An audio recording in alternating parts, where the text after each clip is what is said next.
Me encontré con un hombre entonces que contaba una experiencia sensacional, que supongo que igual les refiere ahora, cuando él trabajó para el cuartel general de los aliados, el equivalente de la OTAN, la parte militar de la OTAN en París.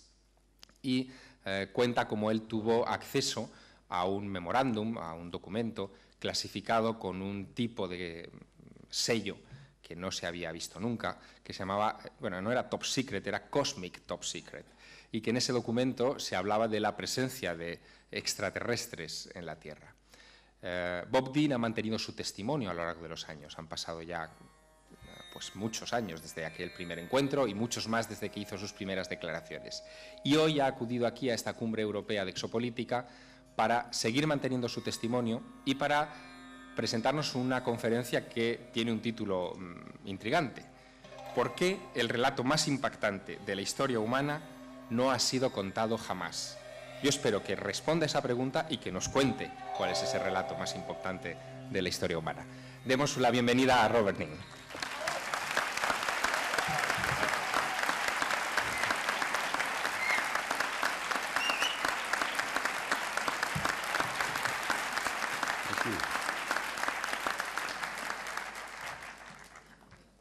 I hope I can be heard.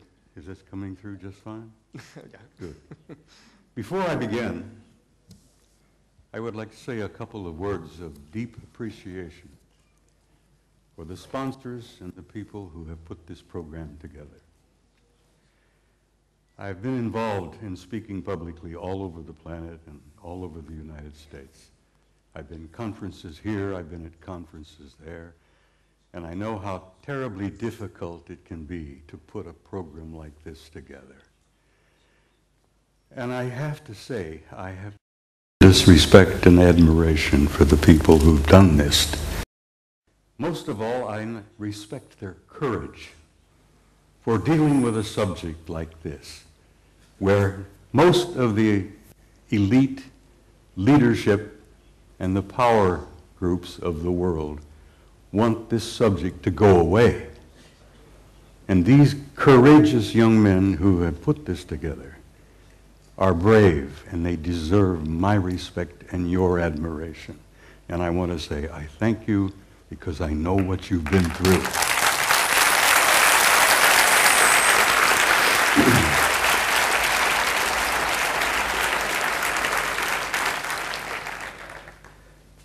Now, I must explain something else to you. I never read from a script. I don't have a prepared script to follow.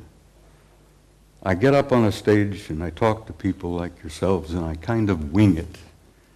I have so much material and I have such a problem of keeping it under the allotted time that I've been given. I have come today prepared to speak to you for 3 hours. I'm only allowed 1 hour and 15 minutes. So something's going to have to give. But bear with me, I'll do the damnedest job I can. And it's important that you see the photographs of the NASA pictures that I have brought with me. Now, my journey began 45 years ago. I began a journey that if I had known then what I know now, if I had known the pain, the anguish, the heartbreak that I was going to experience over those 45 years, I might not have started that journey at all. But here I am in Barcelona in 2009 with some of the most delightful people I have ever met.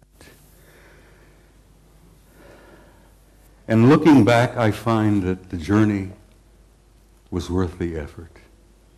It was worth the pain. It was worth the heartbreak. And I'm delighted to be here. And I'm delighted to see all of you out there. And this is such an encouragement to me that people are beginning to demand the truth. They know they've been lied to from the very beginning. And they want to know. And I'm going to here this afternoon hopefully contribute one small measure to helping you understand and helping you know. Most of my adult life, or most of my first part of my adult life, I was a professional soldier. I was in the Army. I joined the Army in 1950 to avoid the draft. Ended up going to Officers Candidate School, and so help me God, while I was going to OCS at Fort Riley, Kansas, the North Koreans invaded South Korea, and the next thing I know, I'm on the front lines of Korea being shot at by a bunch of pissed off Chinese and North Koreans who tried to kill me. And I had nothing against them. You know, I didn't want to kill them. Here I am, 1951, leading combat troops in Korea in one of the bloodiest wars we've ever had. And the rest, I guess you could say, is history. I led combat troops in Korea in 1951. I spent 27 years on active duty, and I also was involved in the war in Southeast Asia in 1970, where I was part of an organization that gathered intelligence in the jungles of Southeast Asia, South Vietnam, Laos, Cambodia. And let me tell you, some of those years were rather harrowing. The most harrowing experience I was to have was when I was assigned to Paris, France in 1963 to what we considered in those days a plush assignment, a plum assignment. I was able to go to Paris, France, take my family with me, and my children went to high school in. And as I said, it was a plum assignment. I had no idea what I was to find when I got there. When I arrived in the summer of 1963, I arrived with a top secret clearance. When I arrived at Supreme Headquarters Allied Powers in Europe, which was located at that time at a small town known as Roquencourt, right outside of Paris,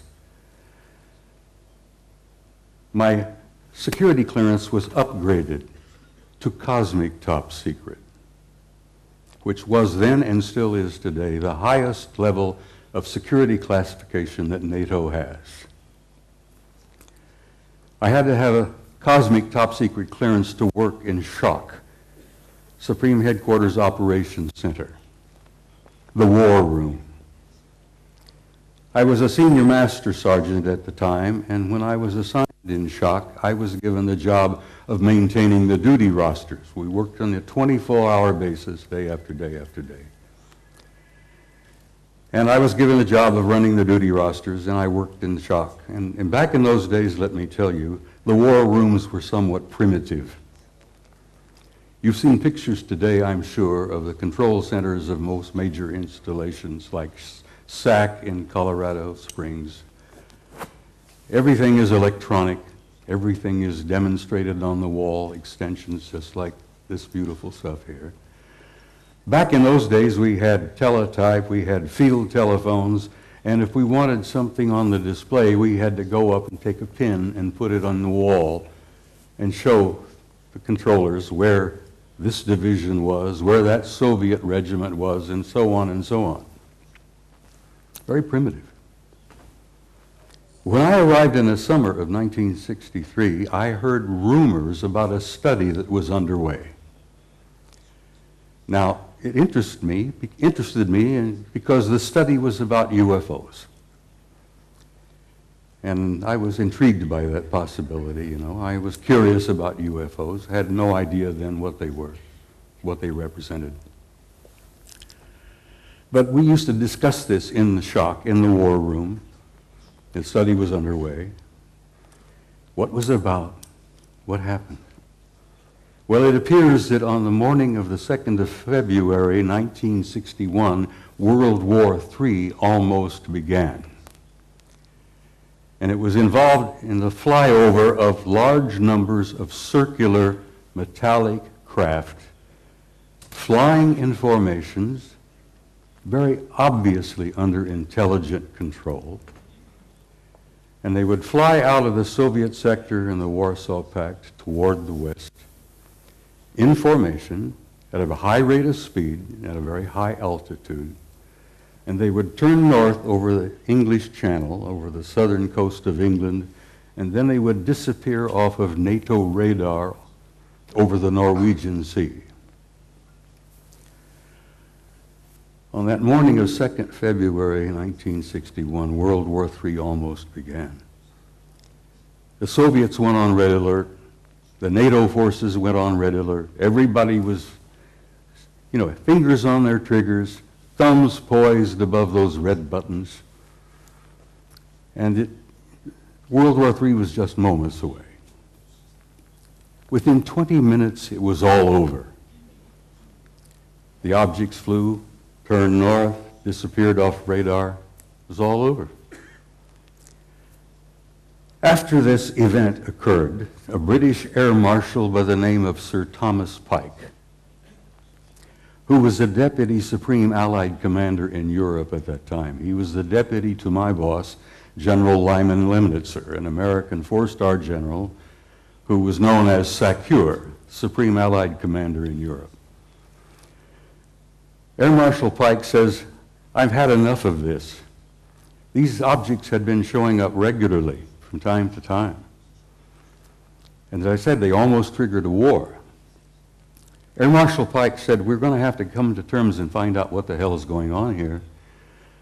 I want to know." So he began a study. He initiated a study in SHAPE headquarters that was to last 3 years. They published it and they issued it in the summer of 1964 while I was there working in the war room. They titled it an assessment, an evaluation of a possible military threat to Allied forces in Europe. It's all it had front on the title, just couldn't learn very much about that. An assessment, an evaluation of a possible military threat to Allied forces in Europe. I was working in the war room one early morning around 2 or 3 o'clock, and as I jokingly used to refer to it, the coffee was too black to drink. We'd read all the newspapers, magazines. Many of you have heard military life is about 99% boredom, broken up with 1% of sheer terror. And that's the way it used to be, and that's the way it probably is even today. I'm sitting there and nodding off, and this American Air Force full colonel looked at me and he says, "Wake up." He went over to the vault. The vault, in shock, was a walk-in safe. He opened the door and walked in, and we kept classified documents in there. The colonel went over to the file and pulled out this document and threw it on my desk, and he says, "Read that. That'll wake you up." Ladies and gentlemen, my life changed. I opened the first page, and I couldn't put it down.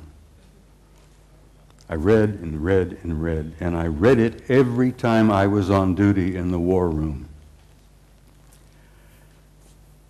I was shocked, I was stunned by the implications of what I read in that study. And as I said, my life has never been ever quite the same. The study, briefly, and I have to briefly lay this out. I get talked to for 2 hours about this, but the study simply concluded this. Is there a threat to Allied forces in Europe? Apparently not.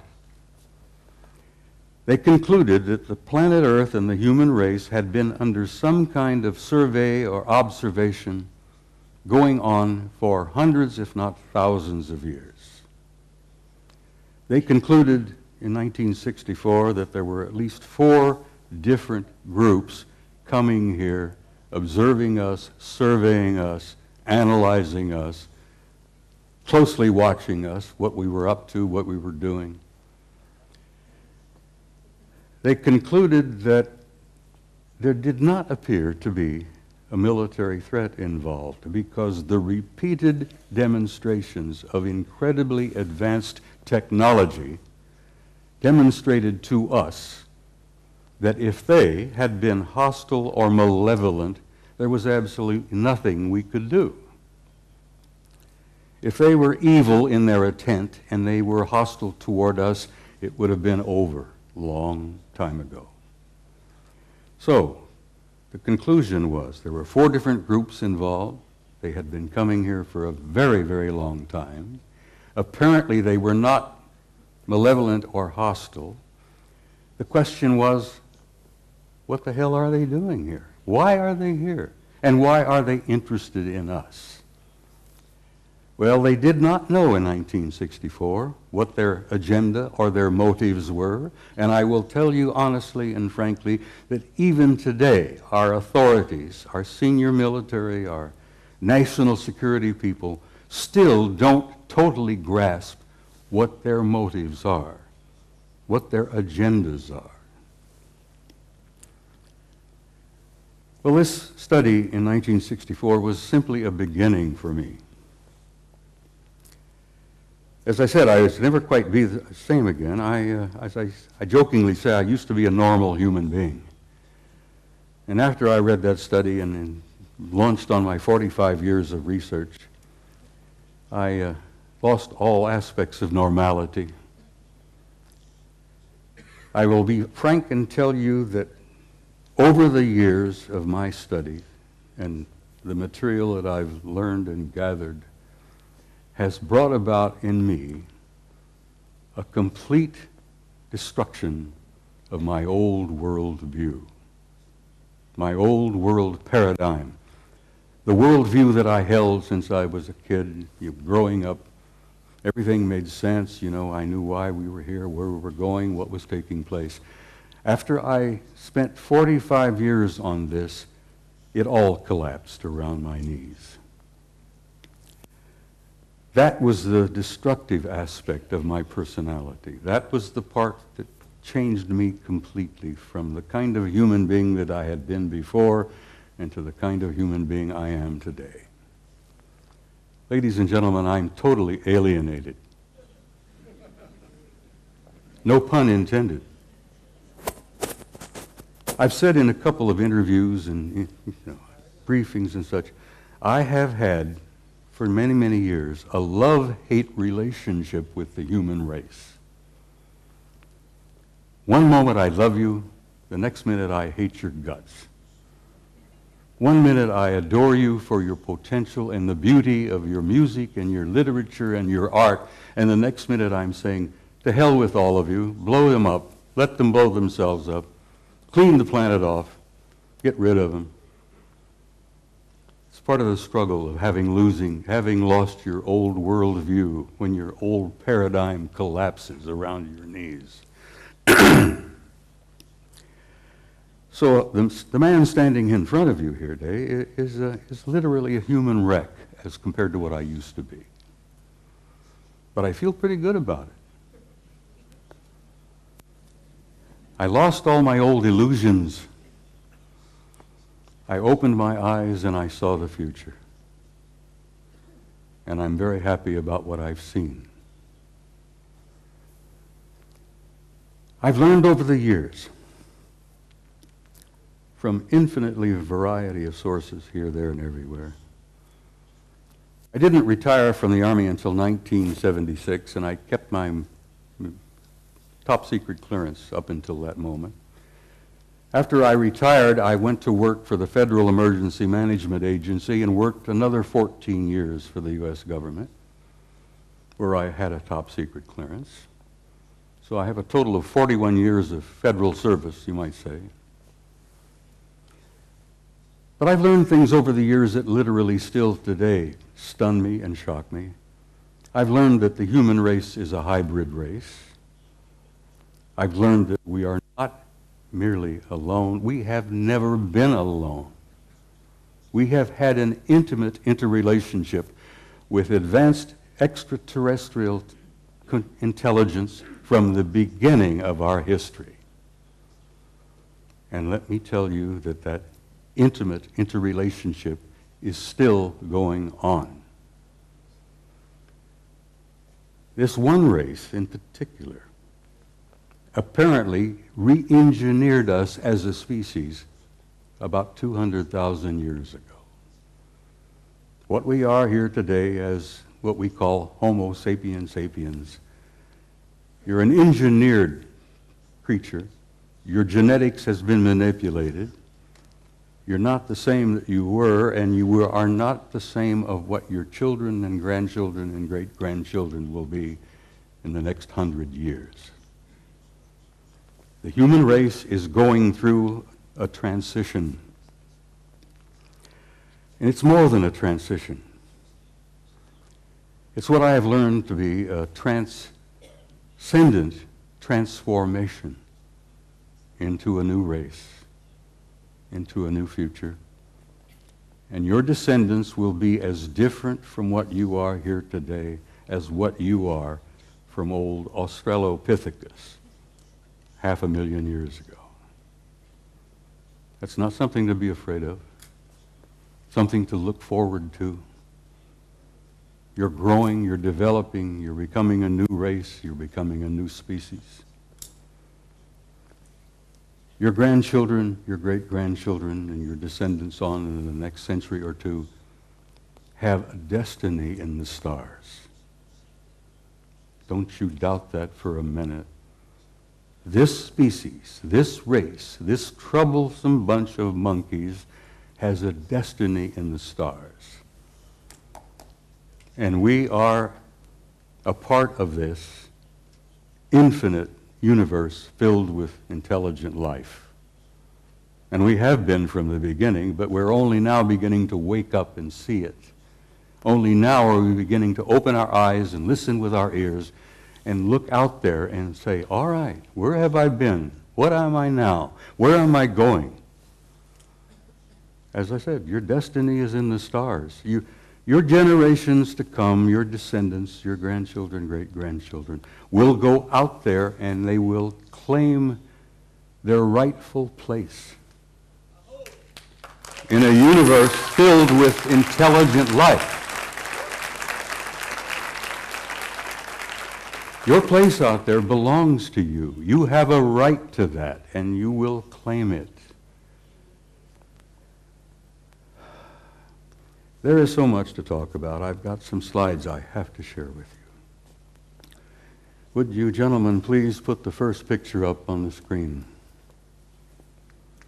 I'm being assisted by some very wonderful people back behind the scene here. I like to start with a shot like this. Pictures of this nature sort of inspire me. It gives you a glimpse of the community that you are a part of. A little glimpse of the stars out there, the nebulae. That's where you're from, and that's where you're going home again to. That's where you belong. Next picture, please. I love these. They're just so beautiful. I have some of these on my wall at home. But they inspire me.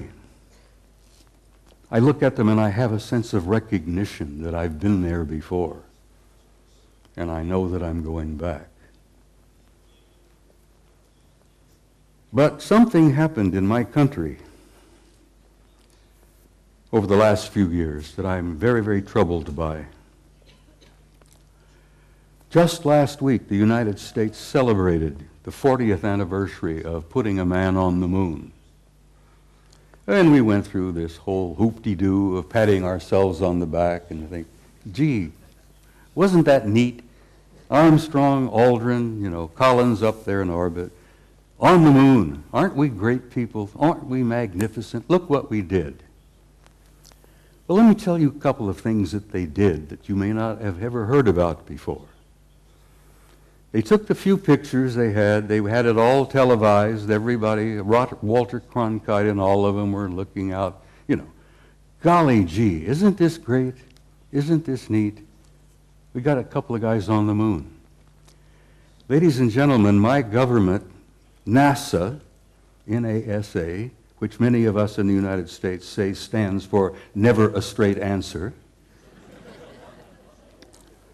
proceeded to erase 40 rolls of film of the Apollo program. The flight to the moon, the flight around the moon, the landings on the moon, the walking guys here and there. They erased, for Christ's sake, 40 rolls of film of those events.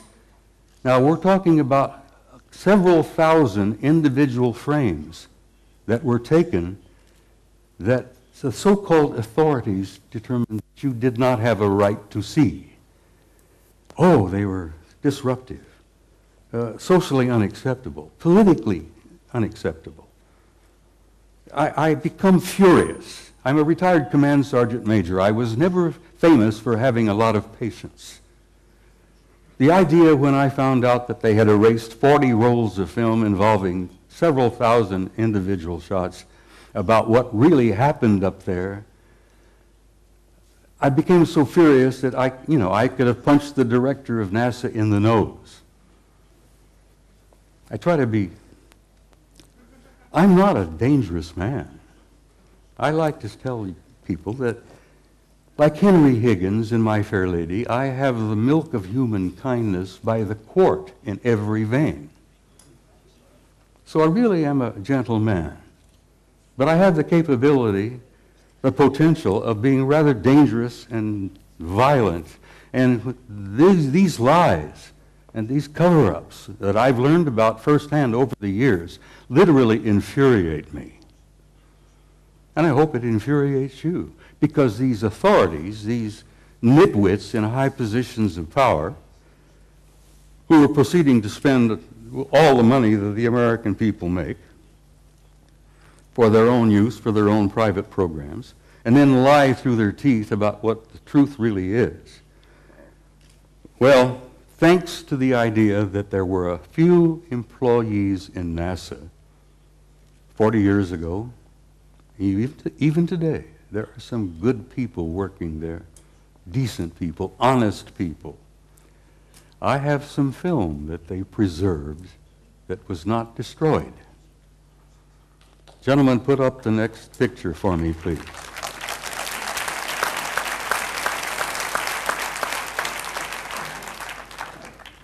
This is a NASA photo. This is Apollo 12.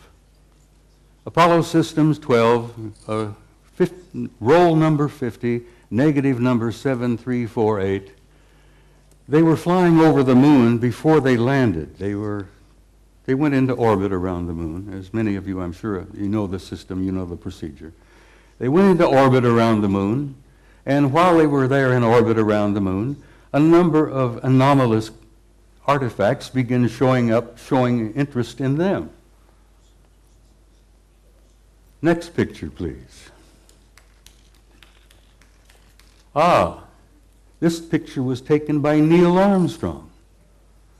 While they're looking out of the window of their little craft, this object flew by. There's the moon in the background, of course, but here's this object that flew by the window of that little craft that they were riding in. Neil took the Hasselblad camera that he had, put it up to the window, and snapped this picture. Next picture, please. NASA Apollo 12. Roll 51, negative number 8653 or something like that. Now this is a good-sized object. This is several hundred feet in diameter that came up next to the lander, flew along beside them for a time. The guys in the Apollo crafts put their camera to the window and snapped the thing. And I've always jokingly said there were guys inside of this taking pictures of the NASA guys. We were photographing them, they were photographing us. Next picture, please. Photo NASA Apollo Systems number 14, Apollo 14.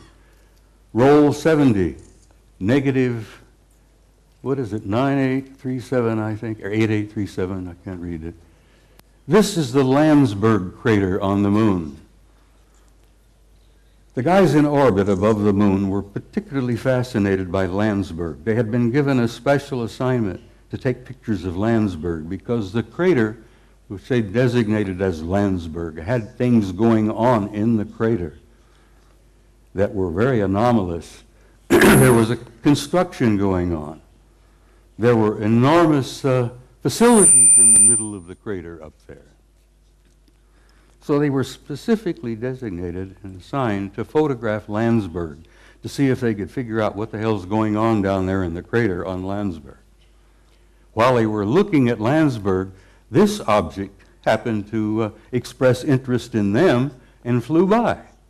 Now this line is an artificial line that was drawn to show you the direction that this object was going. This is a good-sized object flying past the Apollo lander. God, I'm so glad that some of these were saved. I still get angry about it. 40 rolls of film, for Christ's sake, and they erased them. Anyhow, next picture, please. This is, no, go back to this area. Yeah, this is important. It's the same photo, Landsberg, but the next negative, 9838, of this object here, flying by. Next picture. Ah, now we're getting into some nitty-gritty. I want to give you just a brief little bit of history here. Back in the early days of NASA and the Apollo program, I got this picture from the Japanese Space Agency, the Japanese NASA. They have a tremendous program going over there in Japan. You know, the Japanese are bright people. So the Japanese Space Agency had signed a contract with NASA years and years ago to buy copies of every picture NASA took during the Apollo program. And I'm sure the Japanese paid a sizable amount of money for this contract. And as the films was developed and the photos were made, and they shipped them off to Japan, and the Japanese have a tremendous reservoir of good original NASA pictures. They bought them, they paid for them. Now this photograph was released by the Japanese Space Agency, and you can see the Japanese writing here. This was taken by Apollo 13. Now you're all familiar, I'm sure, with Apollo 13. That was the aborted mission that was going to the moon to land, and they had an accident on the way. They couldn't land. They damn well barely got back. While they're on the way to the moon, here's the moon, a number of things began happening.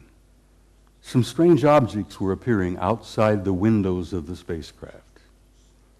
And guys, they grabbed their Hasselblad camera and started taking pictures. This photograph shows 3 different objects here. This looks like a circular object with an enlarged dome on top. This is a smaller object, a circular kind of disc-shaped craft. But coming in from the right margin of this particular picture is this. Next picture, please. Here we are. This is a blow-up of the positive in the photograph. And here is a blow-up of the negative of the photograph of this object here. Ladies and gentlemen, this particular object is 5 miles long. I'm tempted to use the term big mother.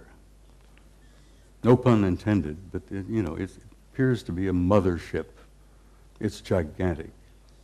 It's 5 miles long. And here these NASA guys are up there in this little cramped Apollo capsule, and they look out their window and they see something that's 5 miles long. It shakes them up a little bit.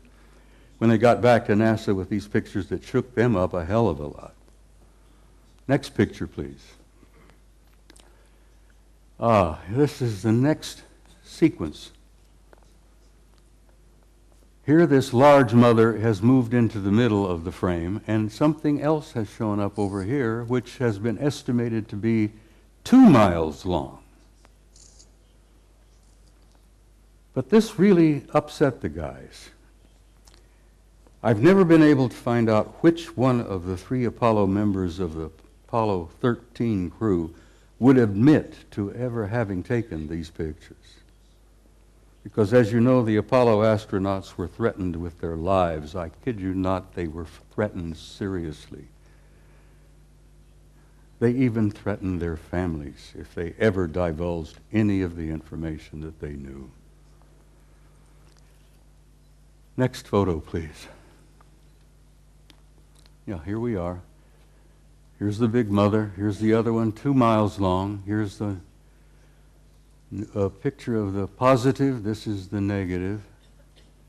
This mother is 5 miles long. Up here you see what appears to be 2 circular objects either arriving or departing from that particular big ship. I can almost understand why the authorities in NASA, why the authorities in the space program didn't want this information to come out. They were frightened. They were stunned. They couldn't deal with it themselves, and they figured that if they couldn't handle it, you couldn't handle it. There would be social disruption, I believe is one of the terms they used. It would disturb the body politic, I believe the term they use. So they clamped the lid down on this, and it's still down, and it's going to stay down, I'm afraid, for some time yet, until people like yourselves and people like me and the rest of them here on the stage, by pushing and prodding and chipping away at this lie and this secrecy, eventually we will succeed. And don't you doubt that for a minute.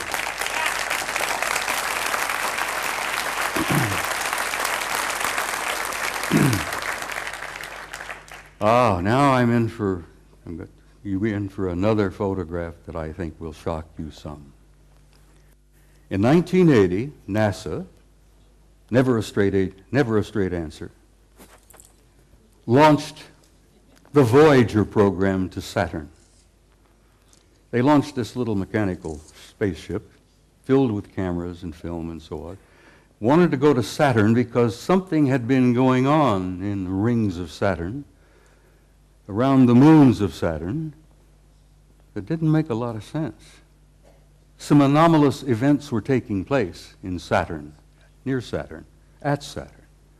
So they launched the Voyager in 1980. The pictures they got back from Voyager was so stunning and so shocking that they just locked them up in the safe. Fortunately, I met and developed a friendship with a retired NASA scientist by the name of Norman Berggren. Norman Berggren worked for NASA for about 30 years. He was a technician, a scientist on the Voyager program to Saturn in 1980. Norman decided, after waiting a number of years, for NASA and the authorities to be candid and honest and forthright and tell us what they really found up at Saturn. And Norman got so frustrated, he wrote a book. Now, he couldn't get it published in the United States. No American publishing house would even touch it.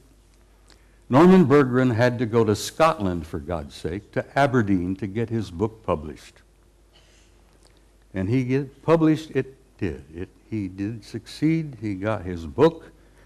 It's a piece of genius. It's a beautiful piece of work. And the things that they photographed near Saturn appeared in print for the first time. Next photo, please. There we are. This is the A-ring of Saturn. You're all familiar with what Saturn looks like. It's a beautiful planet. It's giant. It's a big one. But it's got rings all around it. Well, this is the A-ring, and here is an object that is self-luminous, obviously artificial, larger than our moon. that seems to be moving all around throughout the rings of Saturn among the moons of Saturn. And Saturn's got a couple of dozen moons. This object here, as I said, larger than our moon, moving all around, apparently under intelligent control in the rings of Saturn. Now, try for a moment, if you can, to imagine a kind of a technology that is capable of constructing something larger than our moon, that's artificial, that moves around wherever it wishes to go, that's probably got several thousand guys inside. That is shocking to some people. Next picture, please. Next photograph. This is the piece de résistance, I guess, as the French say. Here you have another self-luminous, artificially constructed object, circular in shape, larger than our moon, that is also moving here, there, and everywhere throughout the rings of Saturn and among the moons of Saturn. You know, there's got to be intelligence aboard. But this is the one that really blew the NASA people on the Voyager program out of the water. This object, this is an object, guys, is 2,000 miles long. It's 400 miles in diameter, and it's an artificially constructed, Norman calls them an electromagnetic vehicle. He says they appear to be making the rings. This is one of the rings of Saturn. I think this is the B ring. Bergman says he thought they were probably making the rings. I said, Norman, do you ever consider the possibility they may be mining the rings? Because I think the rings are probably rich in nutrients, minerals probably, and an incredibly advanced civilization, I think, would work out some system of mining those rings for all the minerals that are up there and utilizing them. Because space is filled with wealth, energies of all kinds. They'd never have to dig another hole in the ground like we do down here. Space is filled with energy. This is 2,000 miles long, and here on this end there seems to be something like an exhaust or a flare of energy of some kind that is probably a result of engines of some type inside this thing. But whatever it's doing, it's there, and it's a recognition and a representation of an advanced intelligence. And that's one of the things they don't want you to know, that we are confronting and relating with an intelligence that's so far beyond our own. We're looking at and talking about what's known as a Type 2 civilization. Now, for your own interest, I suspect most of you suspect this, but you are all members of a 0-0 type civilization. Beyond us, hopefully in a century or two, we might become a Type 1. But this is the representation of a Type 2 civilization. And Michio Kaku, the famous Japanese-American physicist in New York, has put out this concept about types 0, 1, 2, 3, and 4 of the kind of advanced cultures and civilizations we will probably meet out there. Well, in probably meet out there, we've already met them. They're here. They're in our midst. So, I think I brought about 15 or 20 of these pictures, but I simply had no time. I don't have the time to show them all. This is a photograph taken by our Mariner space vehicle that we launched back a number of years ago. This is a picture of a facility on the surface of Mars. Now, this facility is located on the equator, and it's on the surface. And those of us who've studied it, and we discuss it with each other, we call it the airport. And I said, this is the parking lot. This is the administration building here. This is the main terminal here. And I imagine it's a pretty busy facility, you know, ships coming and going. But it's not an airport, it's very likely a spaceport. And it's on the surface and it's on the equator of Mars. And if you're ever interested in launching a vehicle from a planet, you put it on the equator and you take advantage of the rotation of the planet to assist in the launching of your vehicle. So you can take the momentum of the movement of the planet and it helps you get the thing off the ground.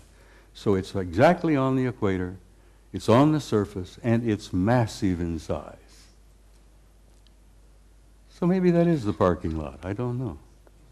Maybe that's the admin building, but there's something going on Mars. And I've been going back and forth with Richard Hoagland now for years, where Richard, who I know most of you are aware of, is convinced that Mars is covered with ruins. Well, it is. But it's not just ruins. There are things going on that planet, on the surface, under the surface, continuously. Next picture, please. This was published in a German magazine, but this is a Soviet photo. This is from their Phobos 2 spacecraft.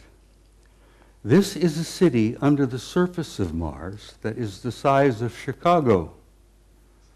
Chicago is one of our biggest cities. Several million people live in Chicago. This is under the surface. You can see the city block. You can see the breakdown here of portions of the neighborhoods or whatever it is. But it's generating an enormous amount of heat. And they picked this up on the infrared when Phobos was going around the planet and snapping pictures like crazy.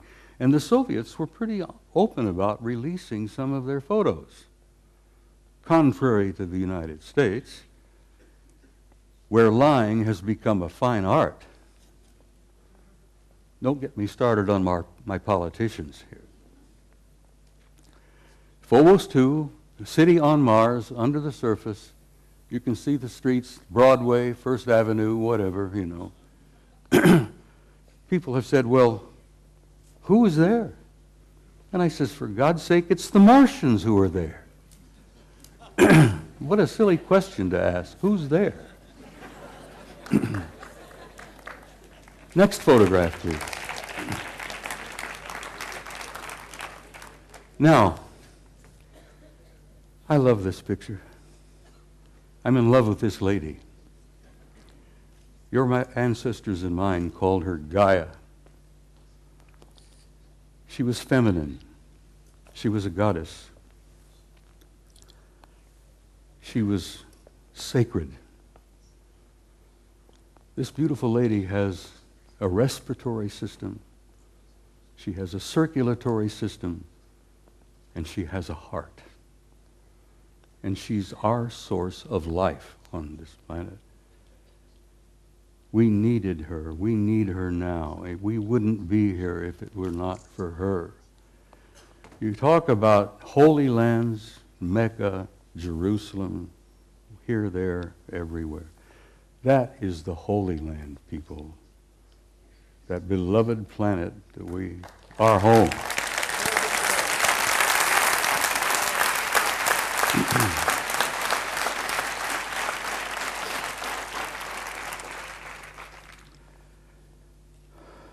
Next picture, please.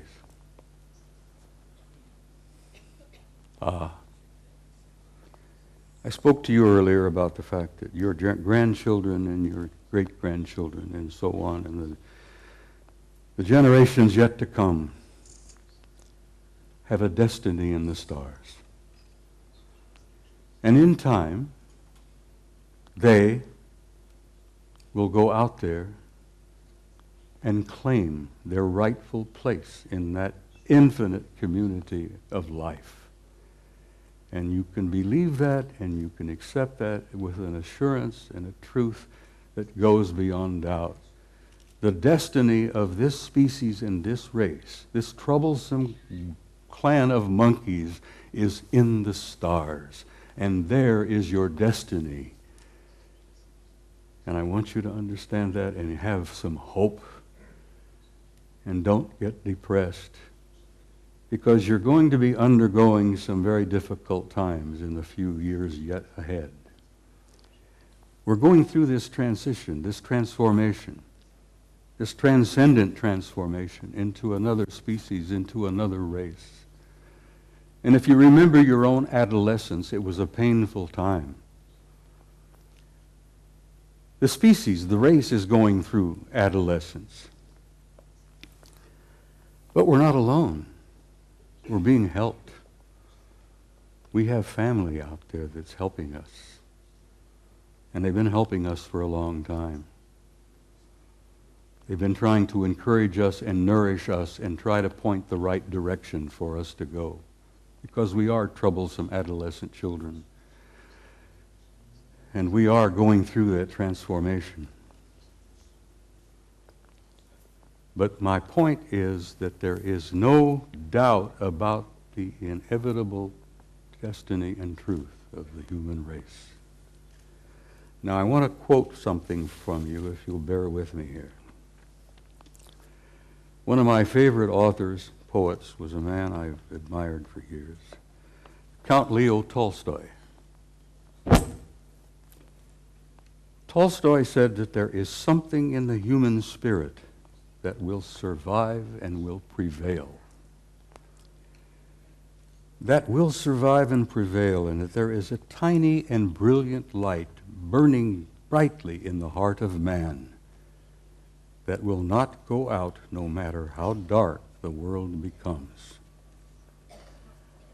And then in the years ahead, when things are difficult, the economic problems take place, there will still be disruptions, fear, hope. Sadly enough, I'm afraid there will still be blood in the streets here, there, and everywhere. This coming out of adolescence is not an easy process. But then, what do you do when you reach beyond adolescence? You reach adulthood. You grow up. And we're growing up.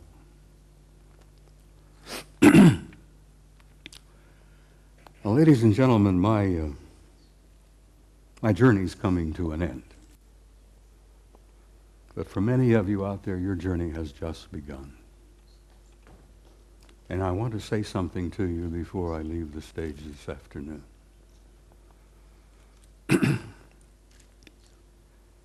No matter how dark the world becomes, be sure, as Tolstoy said, there is a spark, there is a flame burning in your heart that will never go out, no matter how dark the world becomes. And as my journey is coming to a close, and some of you, your journey is just beginning, I wanted to say to you, in a term that I think is absolutely appropriate, you Spaniards have got some beautiful terms and words. Vaya con Dios.